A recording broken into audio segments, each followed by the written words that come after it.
Hello friends, Netaji చనిపోయారా లేక ఎవరైనా చంపేశారా? ఈ వీడియో చివరి వరకు చూస్తే మీకే అర్థమవుతుంది. మన భారత స్వతంత్ర పోరాటంలో భయం అనే మాటను తొలగించిన వ్యక్తి నేతాజీ సుభాష్ చంద్ర బోస్.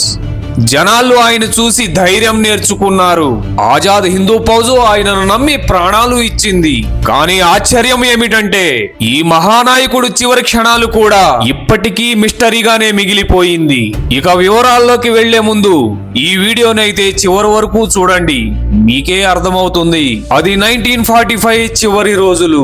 రెండో ప్రపంచ యుద్ధం ముగింపు దశ. జపాన్ ఓడిపోతుంది, జర్మనీ చేతులెత్తేసింది. ఒక్కో దేశం ఒక్కో వైపు పరిగెడుతుంది. అలాంటి సమయంలో వెనక్కి తిరిగి చూడలేదు ఒక మనిషి. ఆయనే మన నేతాజీ సుభాష్ చంద్ర బోస్. భారత స్వాతంత్రం కోసం ఆయన వేసిన చివరి ప్లాన్ రష్యా సహాయం పొందడం. అందుకే ఆయన తైవాన్ మీదుగా మంచూరియా వెళ్ళడానికి నిర్ణయించుకున్నాడు. August 18, 1945 Taiwan airport. ఒక చిన్న జపనీస్ బాంబర్ విమానం రన్వే మీద నిలబడి ఉంది. అందులో అడుగు పెట్టే ముందు నేతాజీ అక్కడే నిలబడి ఉన్న తన సహచరులను చూస్తూ ఉన్నాడు. కానీ నేతాజీ మౌనంగా ఉన్నారు. వాళ్లకు నేతాజీ కళ్ళల్లో కనిపించింది ఒకటే, దేశానికి స్వాతంత్రం కావాలంటే మరణం అడ్డు కాదు. ఆయన కళ్ళల్లో కనిపిస్తున్న దృఢమైన సంకల్పం. విమానం టేకాఫ్ అయింది. కొన్ని నిమిషాలు ఆకాశంలో ఎగిరింది. ఆ తర్వాత ఏమైందో తెలీదు. ఒక్కసారిగా నేతాజీ గారు ఎక్కిన విమానం బ్లాస్ట్ అయిపోయింది. అంతే వేగంగా నేలపై పడిపోయింది. మంటల్లో కూరుకుపోయింది.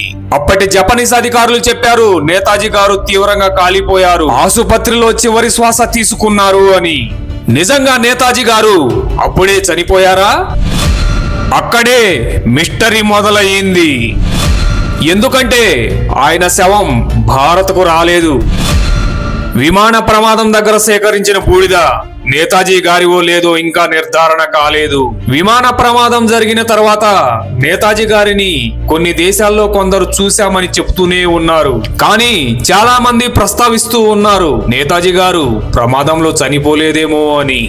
ఒకవేళ ఆయన రష్యాకు చేరుకున్నారేమో, గోరఖ్ బాబా పేరుతో బ్రతికారంటూ కథలు ఎందుకు వచ్చాయి? జనాల మనసులో నాటుకుపోయిన ఈ ప్రశ్నలన్నిటికీ సమాధానం లేదు. ప్రభుత్వం 3 కమిషన్లు వేసింది.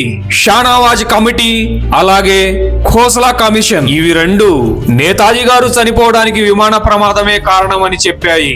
కానీ జస్టిస్ ముఖర్జీ కమిషన్ మాత్రం ప్రమాదంలో మరణం జరిగిందని, నిర్ధారణకు ఎలాంటి సాక్ష్యం లేదని స్పష్టంగా ప్రకటించింది.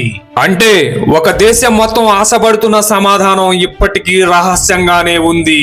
అయితే నిజం ఏమిటి? నిజం ఒకటే, నేతాజీ మరణంపై ప్రశ్న. అదే ఆయన చివరి మిస్టరీ.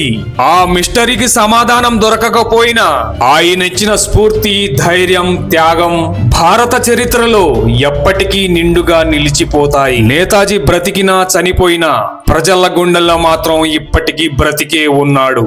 జై హింద్.